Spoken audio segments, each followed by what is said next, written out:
Well, hello there everybody and welcome back to the channel. I'm Richard. This is Lap of the World, and this is probably a video you may have been looking forward to. If you've been following the now loosely 10 episodes of the NSX Major Service Series, you will probably have been asking yourself at some point in time, particularly around videos 7 through 10, was it worth it?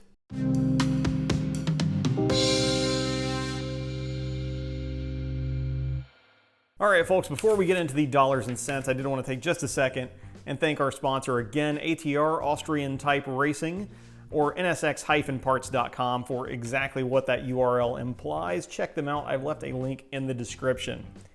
So getting to the question at hand, which is it worth it to do this service yourself? I think there are probably three major decision points. The first and foremost of which is how comfortable you are working on your own car. If you have done decently complex stuff on a car before, this is probably going to be fine. You can follow directions, you can turn wrenches, you own enough torque wrenches, then you will probably be okay. Then the second portion is time, and the third portion is money. So with the time and the money, let's talk about the time first. I don't think that my experience, please don't take my experience here as indicative of what you could typically expect. If I had anticipated the issues with the supply chain and ordered everything 3 months in advance and had it all in hand, I would have expected to have been done in a matter of weeks, not a couple of months that this is now drug out into. That said, it does depend on kind of the amount of time that you yourself have to work on your car and your general mechanical aptitude. How much have you already done? How much can you do without thinking about it? How much are you going to be going back and forth between the instructions and the car? How much space do you have to work on your car? Things like that. So you could kind of be the judge, but I would figure that a home gamer could be done, again, starting with all parts in hand. If you are single, have a lot of time on your hands, and you're pretty mechanical savvy, you'll be done in a week. If you are going to take your time with it, you've got a day job and other things that demand your attention, might take you as long as a month, working on maybe only weekends and the occasional weeknight. Budget a month. That being said, if you take it to, again, a trusted NSX expert, independent shop, which is kind of what all of my shop stuff is going to be based upon, I was given an ETA of around a week, maybe a little over a week. So you drop it off on a Monday, you might pick it up the next Wednesday or something like that, just depending on how their schedule works out. So we'll say 1 to 2 weeks if you have someone do it. That's I would say that's probably conservative, and that doesn't. Also, I should caveat that and say that ETA was for both a timing belt water pump change and a complete hose replacement when I got these quotes. But that kind of brings us, speaking of quotes, to the third piece, which is the dollars and cents, and I'm sure what most of you are here for.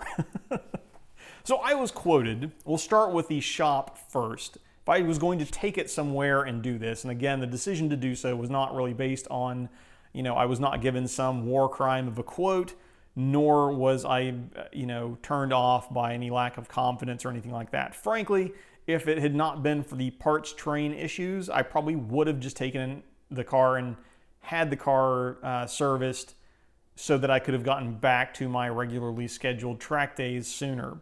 But I don't regret my decision completely because I think it was a good experience. I hope you guys enjoyed watching it, but I digress. So I was quoted what I would call for a vanilla timing belt change, and that would imply that your car has everything that it should have on it. All the gaskets are in place, dowel pins, so on and so forth, and nothing weird happens. $2,600 roughly. I didn't get into the small change here because that's going to depend on parts cost at the time and probably your region and things like that. But around $2,600 I think is a very fair quote for a timing belt water pump change on a first generation NSX, an NA1 in my case. if I included as well replacing all of the coolant hoses and installing the radiator that I already own. So this doesn't include the cost of the radiator itself. This is just putting it in the car while they're doing the hoses. That total came to $4,100 before tax. So that would get me timing belt, water pump, and all the hoses replaced, and my new radiator installed. Would have cost $4,100 plus whatever applicable tax, and that's going to vary by state, so no reason to really include that in my estimate.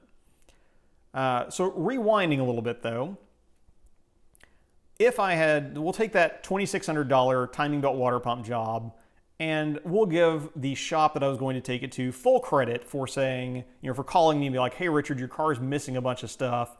I can get it for you, but it's going to cost a little bit more because the parts aren't free.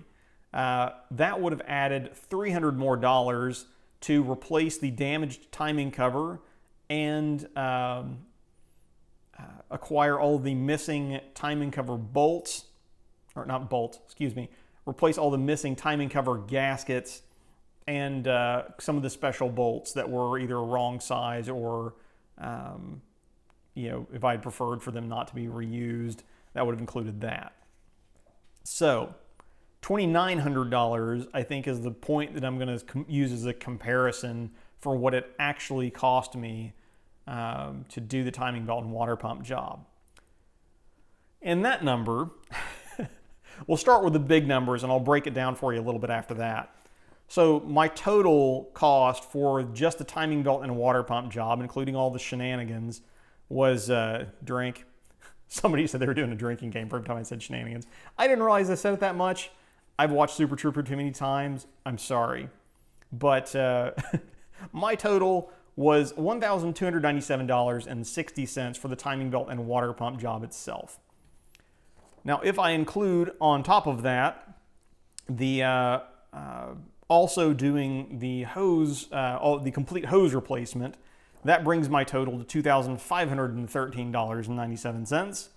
And if I then include the cost of the radiator itself that I replaced, it's up to $2,918, $2,920 give or take. So financially, yeah, at a bare minimum, I saved myself, $1,000, and I got a new radiator in the deal. From a bare bones standpoint, it cost me about half as much to do it myself as it would have to cheapest case have had somebody else do it, but that cheapest case would not have, camera battery. Anyway, where was I? So yeah, so it would have cost me half as much as the vanilla timing belt replacement, but that vanilla replacement would not have put things back as correctly. The $2,600 would have not bought me as complete a job as I believe that I have done. Now, obviously, I'm not done yet. The car, knock on wood, if things go wrong and it costs me a lot more money after that because I did something wrong and something else breaks, then that kind of, throws this all out the window, I guess. But assuming I've done everything correctly and the car is in good working order once I do get it back together, then yeah, I would have to say that, again, doing this as a normal person and having been done with it in 2 weeks or 3 weeks versus a 1 or 2 week stay at a shop and paying half the amount of money, sure. I'm at the point in my life where that's totally worth it to me. Now, breaking that down just a little bit, so that $1,297.60, that was the kind of core timing belt water pump paraphernalia. The heavy hitters of which were a kind of a kit that I got that was the water pump, the lower timing cover, and the little grommets that go on the lower timing cover, not the big gasket that goes around it, as well as the adjuster pulley, the adjuster spring, the special bolt that goes through the adjuster, and I think maybe 1 or 2 other small things. That was $675 as a kit. That's probably the biggest single ticket item I had in here. For the, let's see, valve cover gasket set was another thing that's $180. In my case, again, I did include this. Having the valve covers powder coated is $180. Replacing the timing cover was, those would cost about $100. And then everything else is kind of odds and ends until you get to then the coolant hose change, which the coolant hoses themselves, because there are 23, 26 of them. I don't remember. It's in the video. Go watch it. Those were $457 as a kit. Included all of them. And then everything else was kind of odds and ends. I had another, in my grand total. So my grand total for all of my services was $2,513. If I include the radiator, again, $2,918. In that grand total are some other odds and ends. I have probably $200 in shipping in there in total, because I'm having to get stuff from like Austria, Japan, the west coast of the US, because nothing was available on the east coast. Also special tools, probably another $100 in special tools, and other odds and ends like hose clamps and things that I had to replace along the way. And yeah, that's about where we left it. So if I was going to tell you how much to budget and how much time to budget to do this, to kind of bring everything, let's bring everything back full circle at this point. If you're considering doing this job, I would probably, depending on parts cost, where you are and what it's going to cost to ship it there, I would budget between, I conservatively budget $1,500 for the timing belt water pump.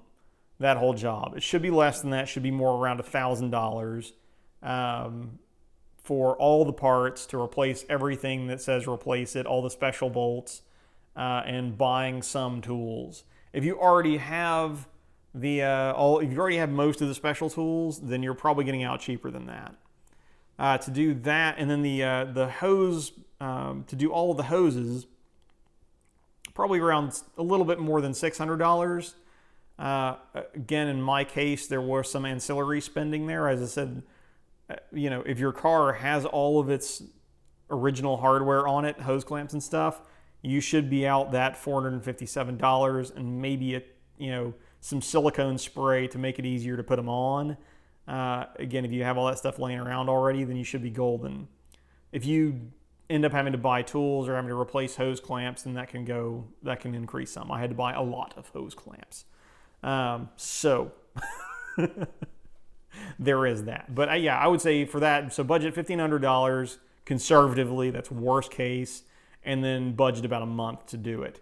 And you won't be disappointed. You're probably going to come in under budget and, early and under budget, which is the goal.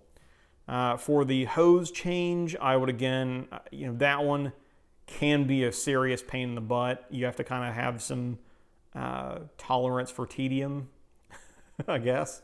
But that one again, I would budget probably more like a week on that.